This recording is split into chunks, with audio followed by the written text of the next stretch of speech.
Tell me. When's this podcast going to blow up? Mate, I've been doing the calculus and I think roughly in 6 weeks. 6 weeks? How do you... You're not promoting it enough. Is that the problem? Well, there's many problems. I just thought if I just uploaded it, people would just it'd blow up. I thought that's the way content works, right? No, what you got to do, I think you should do a bit of search engine optimization as well. It sounds like the most painful thing. SEO, brother. SEO. I did get in a headspace briefly where I was thinking that was a good use of my time, but... Oh, it works for... You have to do it for corporate sort of stuff. Nah, Corporate. Oh, yeah, you would. Corporate. You don't have to do it for this. But Not, yeah, not so for a 6 podcast. weeks? I'll give you 9 weeks. Otherwise, I'm not doing this shit Okay, here's anymore. another question. Yeah, or me either. Everyone's thinking, well, I just listened to the other I'm episodes. doing this for the We talked glory. about I've patience. told you this. I'm doing it. Glory-seeking, young... My ego's not know-it-all big men. enough. But, okay, put it this way. Do you think it will blow up at some point? Potentially. Yeah, potentially. I don't know. Yeah, look at that self-belief. Believe in the project, man. All right. It's going to... Actually, let's take a page out of Think and Grow Rich and turn it into Think and Grow Subscribers. Well, the point I was fishing for... Oh, sorry. This kind of... No, don't be sorry. Be happy. I didn't give it to you, I don't think. You probably did. This U-curve of certainty idea, which I don't know if that is confusing to you, but put it this way. I know I'm pretty confident I can tell you what I'll be doing for the next hour, right? I could also talk to you about what I'll be doing for the next 12 hours, but I'd be a bit less confident, right? It's just, there's a bit more in there. It's a bit further in the future. And there's just a little, I'm pretty sure, but not 100%. But if I was trying to tell you what I would be doing, I think it's 17th of September. Whoa, awkward burp. If I was trying to tell you what I'd be doing a year from now, on 17th September 2023, right? It's very hard to predict, right? I don't know necessarily what I'll be working on. That's very hard to predict. Right? I don't know if I'll be writing. I might have decided I'm going to do something else entirely that I can't even... If I did a list right now of things I might be doing professionally 12 months from now, I might not even know, right? There might be something that's not even on that list. You might... And people might think about this, the job they're working now. Like, how likely is it that you'll show up to work on Monday? Very likely. Very likely. Yep. But the likelihood of you showing up to Monday 6 weeks from now, and if I said the likelihood of showing up to Monday a year from now, the level certainly kind of decreases, right? But if I did, so the point is pretty obvious here. It's like, where's this bloody going? It's like, yeah, obviously the further away something is, the less sure you are about its occurrence. Okay? I think we can agree. Can we agree? In most cases. We can. I'm going to make a point, but I'll hold it just in case. Yes? Okay, cool. But if I say to you, will you be working, in a year's time? It's probably easier to say yes to that than I'll be working this job here where I am. Yeah, right? definitely. Yep. And if I'm telling you what I'm doing long term, and so the podcast example is if we have this previous episode in the Myth of Failure series, we talked about asymmetric bets. So if we're continually improving with the podcast, if we're continually, people are listening, those people might not listen to every single, but they might come in and out. They're aware of its existence. There's more likelihood of them talking about it. Maybe we're learning and improving. There's more trust. There's more... All these things start to become reinforcing for other people coming back to the podcast long term, right? So the chances of the podcast kind of blowing up, whatever the hell that means, kind of increase over time. But I can't tell you exactly when it will happen. But I can be quite confident that it will happen based on what we know about it. And the importance of these topics and all that sort of stuff. Potentially might have been the wrong word then. No, but potentially is correct. I felt like it was correct. We have no idea. Yeah. We don't know. It might not. It might not. There's a good... Right? Yeah. And also, by this point, who cares anymore? But there's more of a chance of it... It probably will happen at some point. Yes. But we're not sure if it'll be 6 weeks. Not sure if it'll be 2 years. Not sure if it would be 5 years. Right? If the quality is good... and the consistency is, or the long-term commitment to it is there, the more time we're giving ourselves for this thing to happen, more likely it will happen. Don't know when. And so this is what I call the U-curve of certainty. that you can be very sure. It's probably because you can picture these thing on a graph, right? And it probably makes a U shape. You can be more certain about something like very specific and simple happening like right now, like very, very near in the future, right? We find this with the weather. It's very hard to predict the weather, right? And like, will it rain in the next? Yeah, it will rain in the next hour is when we can have the most confidence about saying whether it will rain. But when the newsman's telling me what's going to happen next week, he's not very like. It's like he'll say it, he'll make out he's confident, but like it's always just never really right. Yeah. But if I say, will it rain in 2023? It's like yes, but you've lost the ability to kind of even remotely predict what sort of days, and maybe winter, maybe summer. Sydney's weird. It rains more in summer, I swear, these days. So you can be very confident about things long term, but they tend to get more generic. It's not specific. Right? So someone who's working hard and trying lots of businesses, right? You might say, I think they will be rich, but I don't know when. It's something Robbie said when someone invested this app with him. One of the investors said, you know what, Robbie, you'll make something great. I hope I invested in the one of your companies that will. You know what I mean? Like, this guy's going to have a whatever big company at some point. I just don't know if it's this one, but I'm going to invest in this one. Because this is the current opportunity. These future potential companies don't exist yet.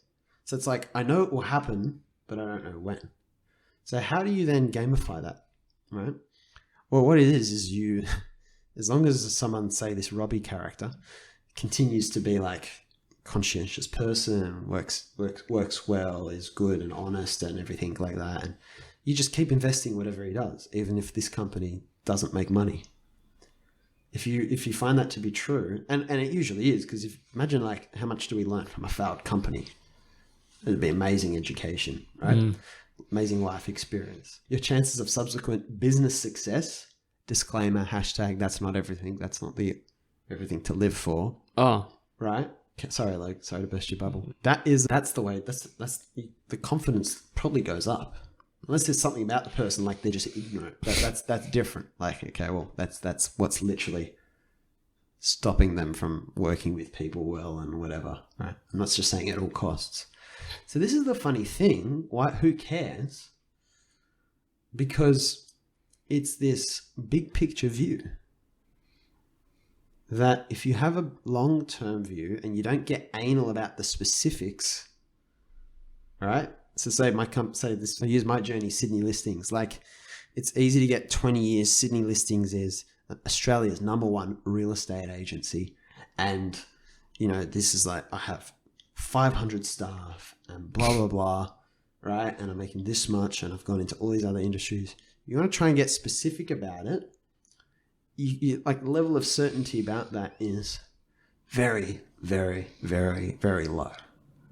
And if people see the link between this and another idea we've talked about in the podcast, the 1,000 doors, there's a huge link.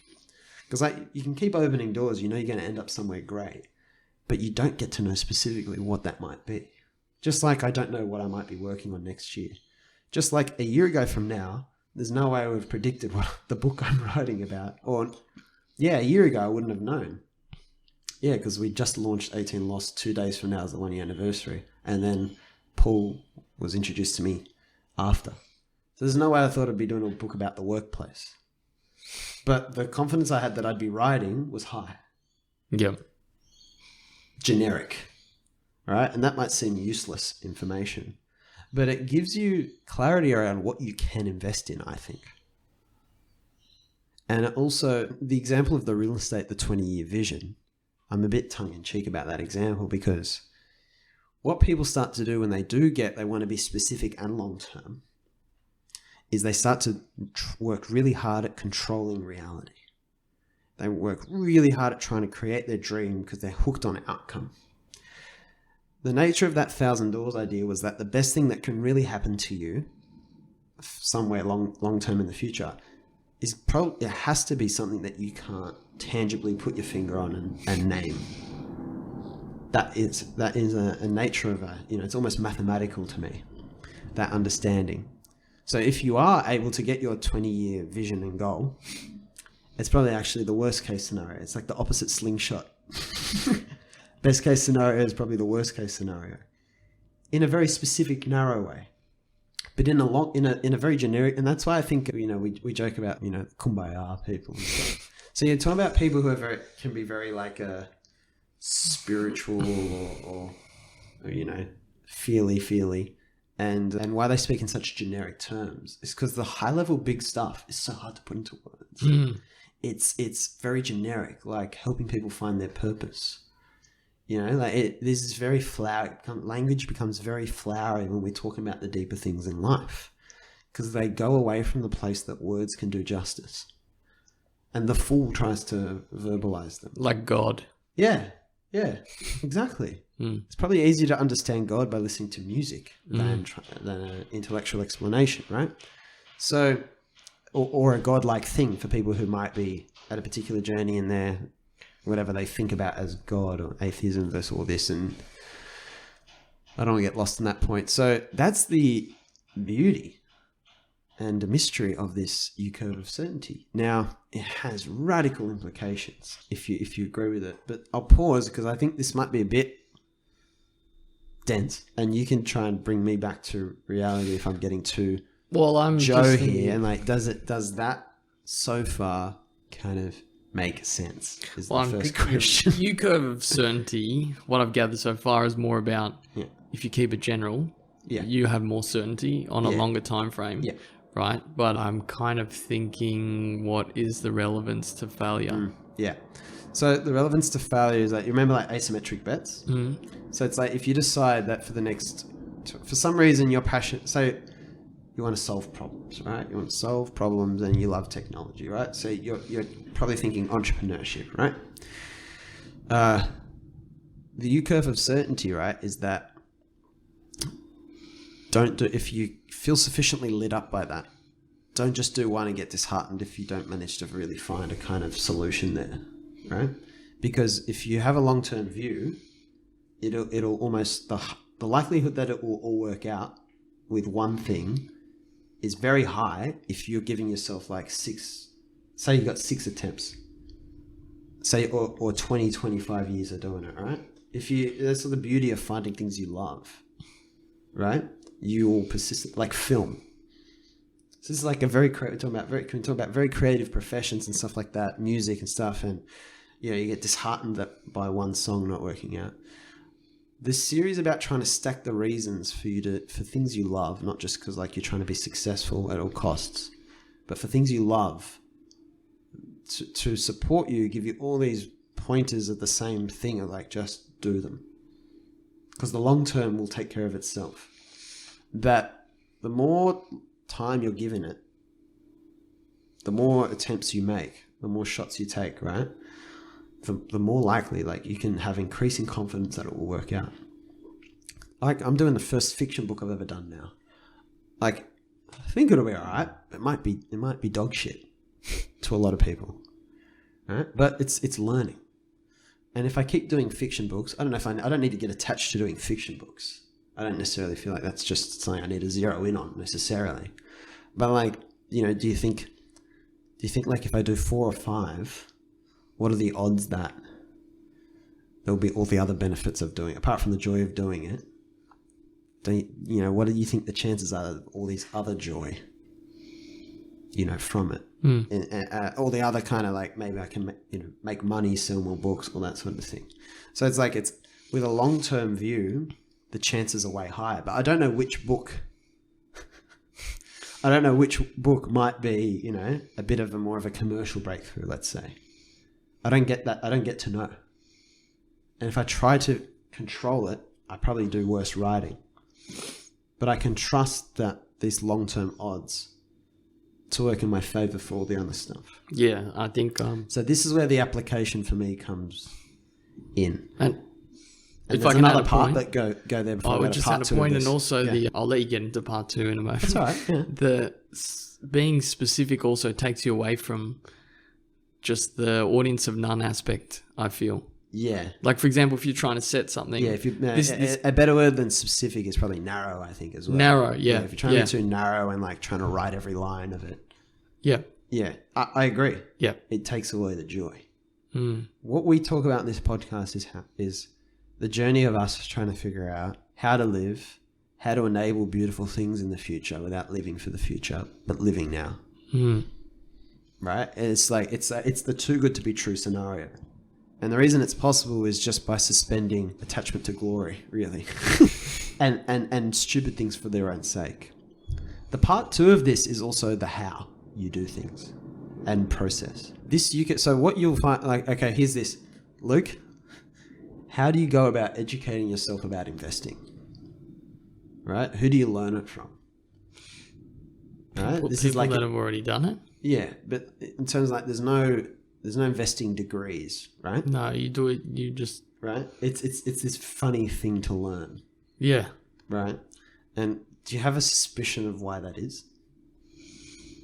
Right. Because if I'm going to be a lawyer, there's kind of like pretty conventional kind of training. Well, you know, I don't know if it's the best, but it's it's pretty much more. There's much more structure to it, let's say. But if you talk about something like investing, it's like, how do you go learn that? You got to, I don't know. You got to start somewhere, and you end up just merging a bunch of different principles together along with your own experience. Yeah. Right. So Warren Buffett, and that would be a bit different to like Ray Dalio and vice versa, right? And stocks and all that is very different to like angel investing, is very different to investing in property, right? So you got these examples. Yeah. And the reason is that investing is a term, is like a very, like we talked about this, like an aggregate term. It's kind of like saying, I use the example of saying sport, right? So if someone said to you, I want to learn sport, you'd be like, what the fuck are you talking about? Yeah. Right? Or I want a career in sport.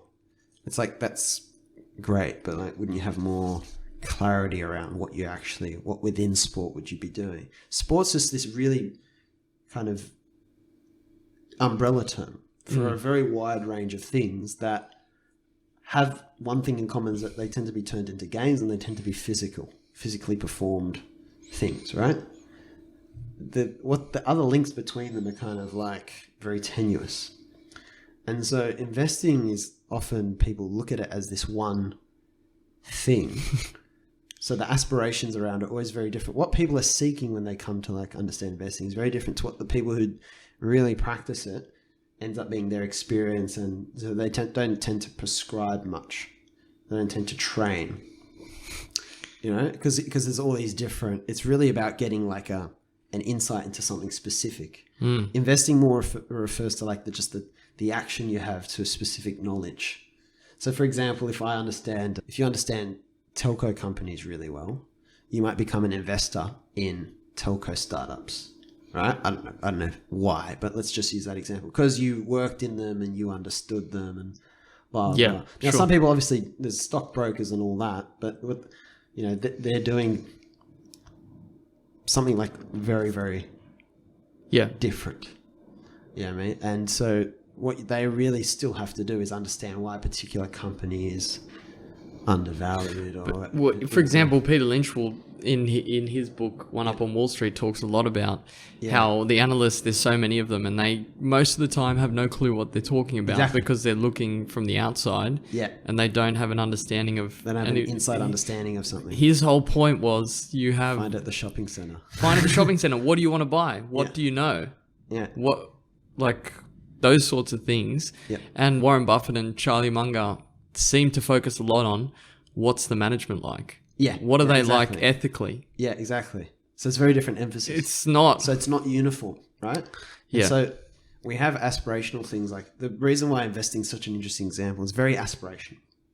Right. Because in a lot of people's minds, investing is code for money. Easy money. Making a lot of money. Yeah, making a lot of money and quite low effort. That's what it's code for passive. in their mind, right? Passive income. Passive income, yeah. Right? It's just a one investing seminar away. And then you open the door and you're like, oh, this is not as simple as I thought. Yeah, and it's never as simple as you thought. So why I bring this back to the U curve is that for complex things, the U curve of certainty for me is also the U curve of truth, in terms of like that same pattern we're trying to describe is the same for things that, like when you're trying to be truthful and you're trying to understand how things work. Right? So take investing, what it is, I think for things that are complex, right? Like weather is complex. There are so many factors going on that the best you can do is pretend to be an expert on weather.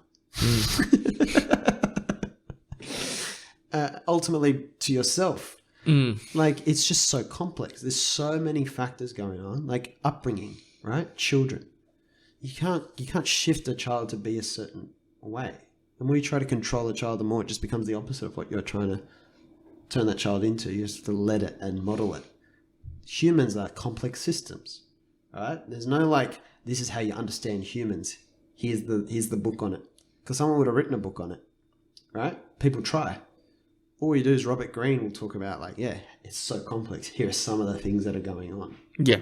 Right? And there's layers of depth and layers of depth and layers. So complex things, it's very hard to actually advise and guide people on them because they're so complex. Right? That's why there's no uniform way. So investing, right? This is the U-curve. It's very easy to give people the 3 steps to start investing in property or stocks because it's simple, it's small, and it's very short term. Right? It's very like go on, create an account. Yeah, exactly. Right? It's create an It's account. so All right, simple. now what? So you can create a lot of value helping people get started in a lot of things, even investing. If you're trying to help people get from 0 to $1 million income from like invest, it's very, very hard to guide because what worked for you is unlikely to be what will work for them. Right? If I'm good at understanding people, maybe the Mungo way, like understanding management is what I should focus on. If you know you have experience in a certain industry, you might be better off going there than property. Right? So you got this complex middle, and so this is the problem, big problem with education. Like when we're trying to help people with complex things, it's very hard to prescribe and give someone the way. Because what you're doing is you're wading into the middle territory where it's just a million different ways. And we refer to one, so this is like sales is like this, right? So this is confusing when you try to understand, how do I learn sales? Because there's sleazy sales and then there's people who are just like really good at understanding. You know what I mean? And some people are salesmen as an extension of just listening. And some people are like sales, like, well, I haven't listened to him, but I won't say it. Like I was thinking of Jordan Belfort of like a push, more of a push. That's not fair because I haven't really digested his stuff. It's the energy I get though. And it's like, it's tactics so I can get you to buy something I want you to buy. But both are called salesmen.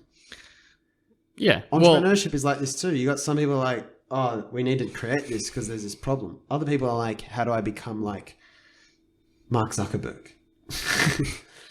So the way that they engage with it is so different. And then so this is important when you talk about failure, because the more you try to take the way to get your thing you value, the more you try to get it from external sources, especially things that are complex like art and all that, the more you're waiting, you're just wading into the complete wrong thing. And to me, there's so much more. It's so much more of a peaceful process to just lean into your own experience and be content to do. We talked about in the Tim Ferriss episode, like start, fail, and learn by those asymmetric bets you're taking. Because you probably enjoy, and so you spend less time listening. Because the reason you can do that, because you think, but I don't know how to make films. I don't know how to sell. I don't understand marketing. I'm not a writer.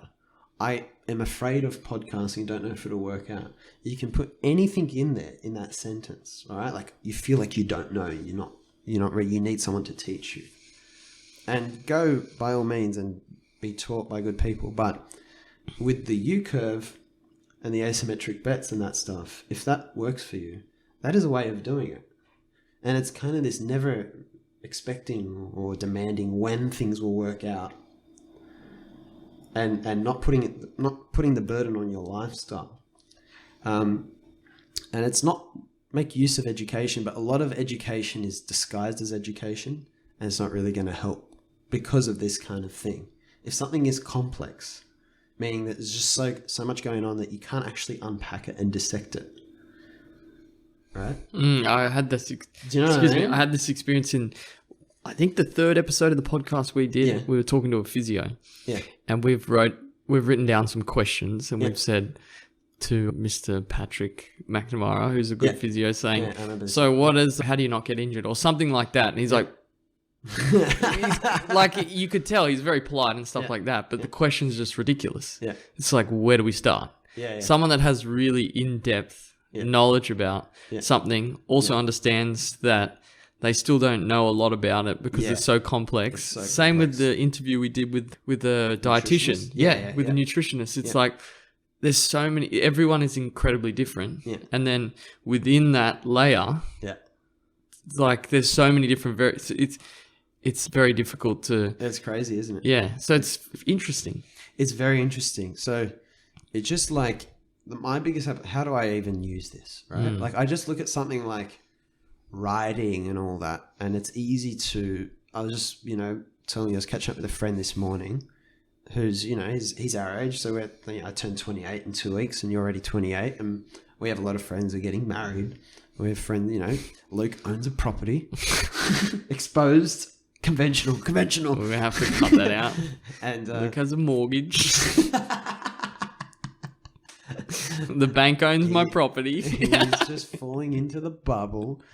But people do all these things, and it's easy to take something that you really want to do and just feel like, but that's not going to, you can intellectualize about, you can listen to 10,000 podcasts about, no, you just do you, and you don't have to do anything by a certain age or anything like that. But we know the existential flu thing, that just the Astro the dog will still bring in that stuff. Will still feel like, I won't be doing this by a certain time.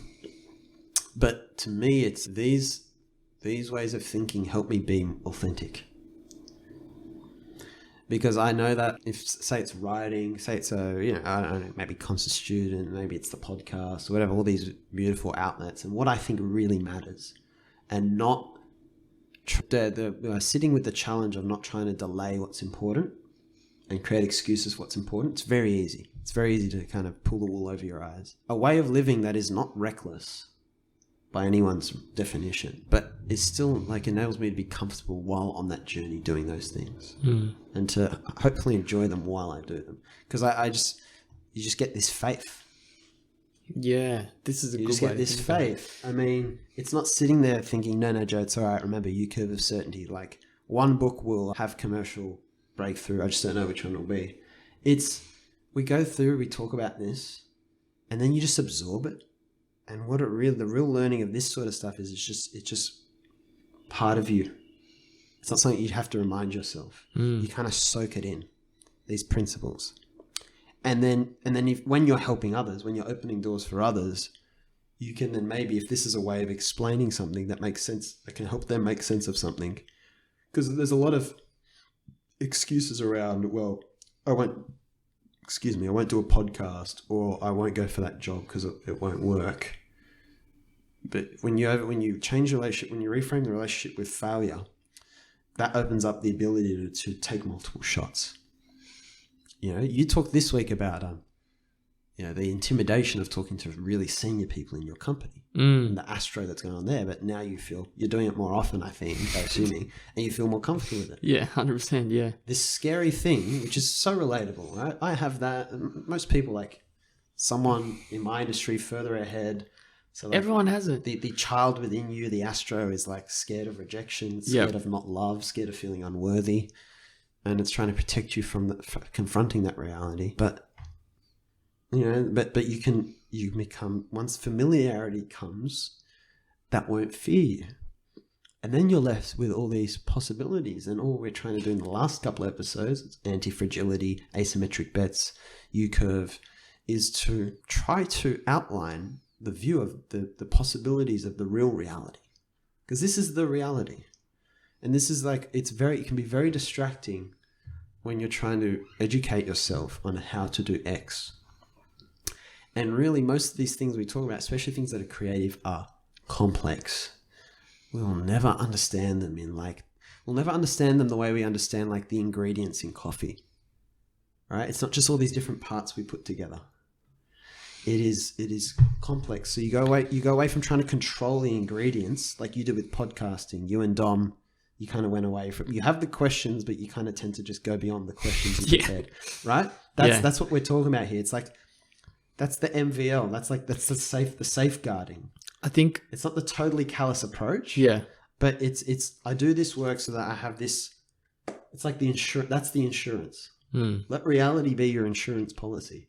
Just let the fact that this will work out on some level in long term, and I don't need to know what exactly it will look like.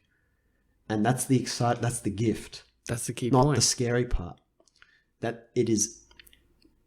The next episode, we reframe risk entirely, right? And so what is really risky is actually riskless, right? And let that be your insurance policy. Do you know? Does that make sense? Yeah. Like, that's the framing. This is your actual insurance policy. Yeah. Instead of what we normally call security. Yeah. If you think about sales as an example, I've talked to you about this. Yeah. I've gone from swinging from a very, very tactical. Yeah. You know, what's the classic sales is like qualifying questions using tonality. Yeah. Like using tonality, enthusiasm, all these different things, which I'm doing right now. Yeah. And you're like, woo! Woo! But you find that you do all those things unconsciously. Yeah. And there's a heuristic for it. Even just being enthusiastic, that ties into your point, is you don't need to know when you go into a sales conversation. Yeah. If you just want, seek to understand is probably the best heuristic. Amazing. Yeah. But it frees you up to stop thinking about, okay, have I asked question number 6? Have I? And it's like it just works better because you touch on something amazing, which I actually forgot, which is when we talk about the U curve, you're talking about the other end of the U curve was high level, generic. But so the other thing is that I forgot about, it's like saying another word for that is fundamentals. Yeah. Okay. Now the thing with fundamentals, I really feel this is a really big part. So if we want to get tactical, it's only really worthwhile getting tactical about really micro things. And I forgot this macro-micro distinction. So really micro, small, like how to make coffee, right? There might be multiple ways. I'm not a barista, but you can be tactical about it. You don't need to understand the fundamentals really of making coffee, right? Or they might be so obvious that you just get them very implicitly. But when you talk about sales or writing or something or creativity or living a good life, you can, and investing, and I forgot this about investing, you can talk about the fundamentals of it. Yeah. But they're not the specific, and I was talking to someone who is listening to the podcast last night. I won't mention name because it's just very good honesty. But we're talking about the episode I made. I did it solo on 6 ways to financial freedom, which was obviously it's a bit of a trick. Yeah. In a way, because it obviously talks about all the ways of all the main outlets are actually not as simple as they sound.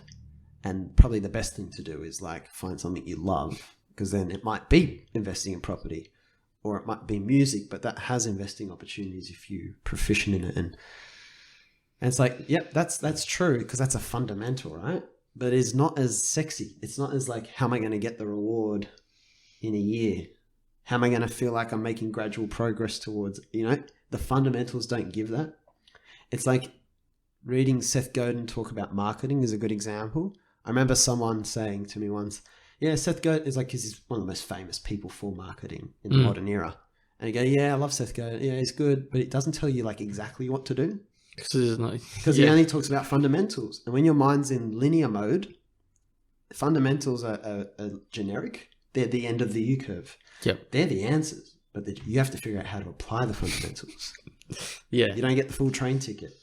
The mind shifts when it's linear thinking, when it's more doing dopamine-based tasks. So your work and stuff like that will put you in a mindset of linear thinking. Because most work is that monotonous. Yeah. Not correct. It's the we're recovering from the Industrial Revolution, right? It's the don't think, just be a robot, right? It's much more to that end of the spectrum. So that pushes you into linear thinking. So that's why people think about their lives in very linear ways. It's so conditioned, and you're swimming in that pool so often, you come out, you're still wet. It takes a while to dry.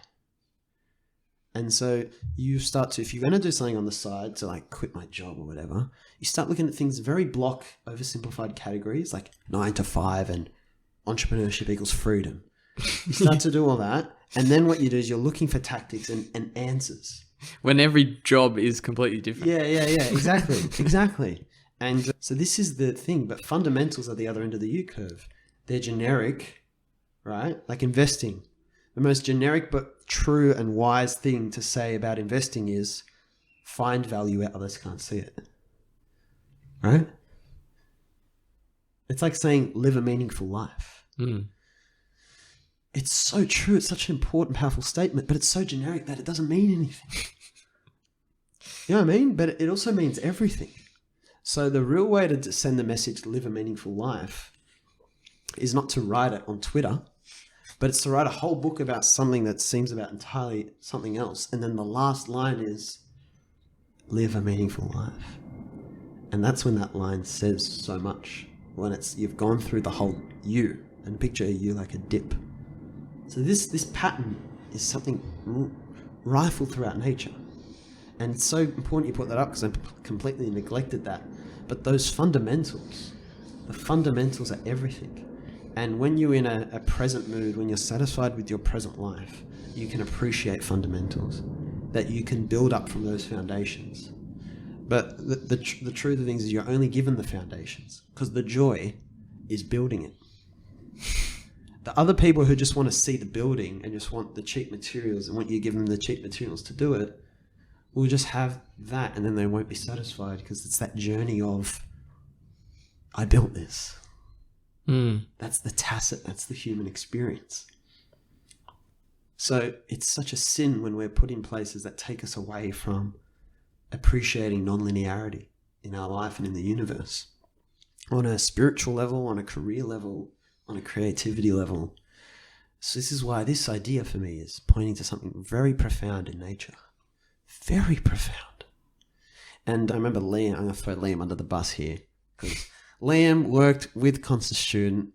He should know, he should have a high level understanding of education.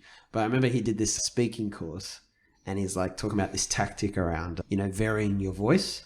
So he says, Alex Hormozy does it. He'll start off very low and humble with a point and then he'll build up to like something else. And it helps like really bring your attention in. And that's like a tactic. That's sales 101 as well. Yeah. But then I realized I just heard myself bringing my voice really down. Yeah. While I was talking. But I did it totally unconsciously. Yeah. And I wasn't thinking, I was never thought about that tactic. But it just seems when you're in flow, natural what to do. But you've got it. You don't have to. You've got it built. It's built in. It's built in you by something deeper than we understand with a totally rational mind. But that's the generic. That's when the generic leads you to... The fundamental is get into flow when you speak, which is actually talk about something that matters to you. Yeah.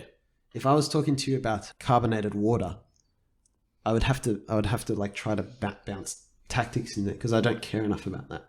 And that wouldn't get me worked up and excited.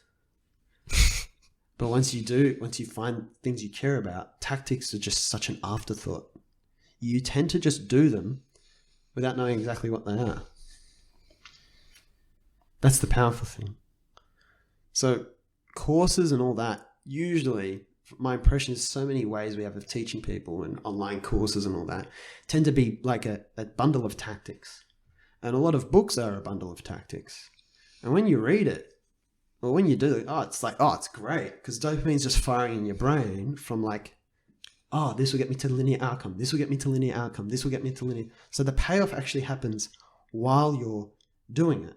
When you go to apply it to reality, mate, it's so fucking hard. If I'm trying to think of tactics while I'm trying to be in the moment, listening to you, monitoring what you're saying, right? Trying to communicate, and I'm trying to like assemble tactics in my head. I'm lost the actual focus. It's like trying to read a speech versus like just talking to people and knowing the dot points of what I have to say and just allowing it to be free and being open. You might succeed, but only in the most basic sense. Because you've become so non-creative and linear, you've shut off all the openness, right? It's like the best landing page won't follow, best sales landing page on a website won't follow like someone's sales page blueprint I'll tell you for sure, it'll be something without the box. It'll be something you don't expect to see on a landing page. It's like, well, this person's just being fucking real. I resonate personally. Like, I'm always very touched when people read the DOORMAN thing on my website and they said it make them feel something. I'm like, oh, that's very rewarding, because I feel like someone else wrote that using my hand and there was no tactic behind it at all. I was like, oh, this is a great way of trying to explain what I'm trying to do, maybe. And this is an image, and it just came out that way. Didn't think about it much, and that was perfect. There was no tactics, no guides consulted, nothing. And any of my best work has always come that way. Anything I'm most proud of, not just necessarily one hit, but just from or through me. You know, someone else takes over and does it, something greater. And conventional education is so far from understanding that and embodying it. And and a lot of the course creators are a long way off understanding that. Long way. It's like, well, this is how you make a book. If I was doing a book course, I already have, and it was called 18 and Lost, so are we. And I was teaching myself how to write at the same time as I was teaching other people how to write, which was do it. And then, all right, these are the obstacles that person has. All right, that's the obstacles that person has. Different, because you can see what they are. You just pour water through, then you see where the leaks are. Yeah. And some people didn't have leaks. You know, the two girls, bless them, Tyler and Gab, they just bang, right? I was like, these guys are shit on me as a writer.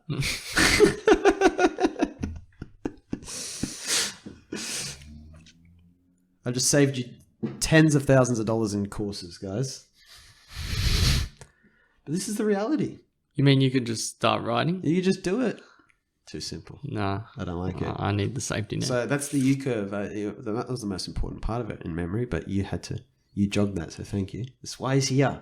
You know what? For that, you can come back next episode. Oh, thank God. Are you going to pay me next episode? It's on a contract-by-contract basis. Yeah, as soon as I pay myself, I'll pay you. So I think that's a fairly, there's a lot there. So draw the line there at U-curve, but I think that is very applicable. Yeah, that in itself is a fundamental. I mean, that doesn't tell you what to go do with. So someone can use that for their sales education. Another person can use that for looking for a partner. Right? Like, I don't know when I'll find a partner. The more I try to control it, I'll just be gaming the outcome. And there's such a high likelihood you just try to take someone else who's not a good partner for you because you need to get married by a certain age, or you need it to happen 2 years so you feel like you're progressing with your life. But the U-curve approach to finding a partner is, well, you know, what's the fundamentals of, like, all right, I also have to love myself.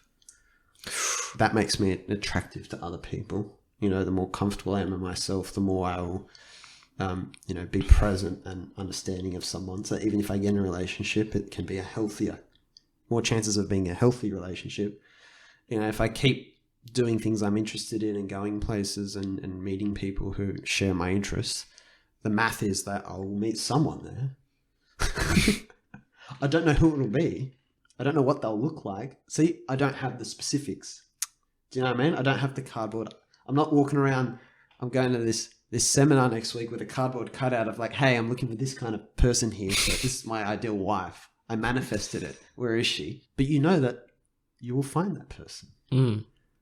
Right? And this is what a fundamental is. This is why trying to do the linear education thing is even if you could do it, that's the worst thing. It's like when people are trying to do something too linear, it's like, I think the best thing that can happen to you is you fucking don't succeed. The worst thing that can happen is if you get what you think you want. Because the gift is the failure. Because that way reality can be the teacher and show you what's real. So you can actually enjoy it and live a good life. And that's the thing you don't get to control. You don't. It's the 1,000 doors. It's just opening the doors. And that in doing that, you control the odds in your favor. And you will meet the partner. People will meet the partner. You know what I mean? But you can use the U-curve way. And someone could use it for sales.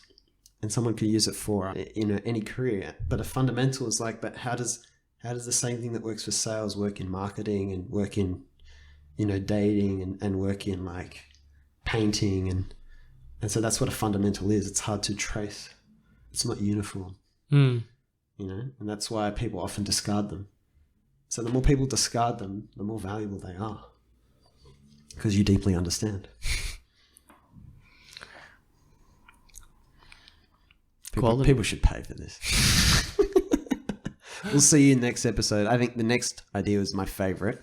Even bigger, I think, than this one. The risk seesaw. Mm. So excited. The final, what's the word? The culmination of the Mythophalia series right up.